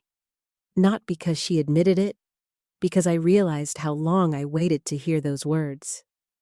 Yes, I whispered honestly. She nodded slowly while crying quietly. I think I spent so much time worrying about my own stress that I stopped seeing yours. I moved closer and handed her a tissue gently. That happens more easily than people realize. Vanessa looked up at me suddenly. Why didn't you scream at me? The question startled me. What do you mean if Emma treated me the way I treated you someday? Her voice cracked. I'd lose my mind. I looked out toward the lake again. Because mothers are trained to endure. The sadness of that truth settled heavily in the room. We teach women, especially older women, that patience is virtue, sacrifice is love, and silence is strength. Sometimes it is, and sometimes it slowly destroys them. Vanessa wiped her eyes carefully. I don't deserve another chance. I thought about that for a long moment. Then I answered honestly. Maybe not immediately. She nodded painfully. But that doesn't mean healing is impossible. Hope flickered weakly across her face. I walked toward the bookshelf beside the window and pulled out a folder carefully. What's that? Vanessa asked. Something important. I handed it to her slowly. Inside were documents for an education trust fund. Emma's name sat across the top. Vanessa stared at the papers in shock. You set this up? Yes. Tears instantly flooded her eyes again. After everything I did to you, I smiled sadly. This isn't for you. She let out a broken laugh through tears. That sounds fair. I sat beside her quietly. Emma deserves stability. She deserves opportunity. I paused. And I want at least one thing from this family pain to become something good for her future. Vanessa covered her face while crying softly. I spent so much time thinking about inheritance, she whispered. And you were thinking about Emma. Because that's what real love does. It protects, not possesses. After a long silence, Vanessa finally looked at me again. I don't expect things to ever go back to the way they were. I nodded honestly. They can't.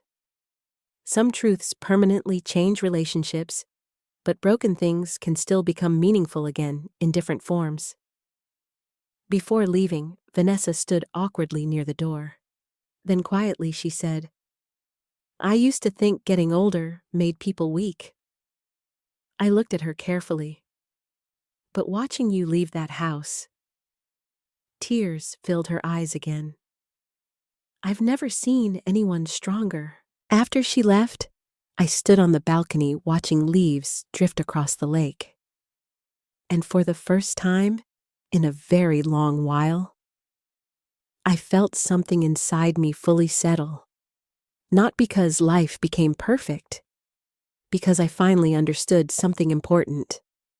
Loving people should never require abandoning yourself. Winter arrived gently that year. Snow settled softly along the lake outside my condo, turning the walking paths white and quiet in the early mornings. I bought a thick knitted blanket for the couch, started drinking cinnamon tea before bed, and slowly built routines that belonged entirely to me. Not to motherhood, not to sacrifice, to me. That still felt strange sometimes. For most of my life, my identity revolved around taking care of other people. Richard, Vanessa, Emma, Even neighbors and church friends somehow found their way into my kitchen, needing meals, advice, or comfort. And I gladly gave it. But somewhere along the way, I forgot something important. A woman can spend so many years being needed that she forgets she's also allowed to simply exist peacefully.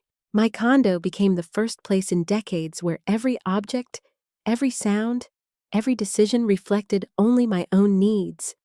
And instead of loneliness, I found freedom there. Every Tuesday morning, I joined a small book club at the community center near the lake. Most of the women were widows around my age, some divorced, some retired teachers. One woman named Gloria had purple streaks in her silver hair and laughed loud enough to turn heads across entire restaurants. I adored her immediately. One afternoon after book club, Gloria looked at me over coffee and asked, "So what finally brought you here?" For a moment, I considered giving the polite version. Downsizing. Life changes. Family transitions. But I was tired of softening truth to make other people comfortable. So instead, I said my daughter slowly treated me like I stopped mattering in my own home. The table went silent. Then Gloria nodded slowly. Happens more than people admit. None of the women looked shocked. Not one. That realization both comforted and devastated me. Because it meant I wasn't alone. But it also meant far too many women quietly disappear inside their own families while pretending everything is fine.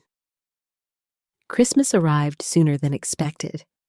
The first Christmas without the house, without Richard, without pretending.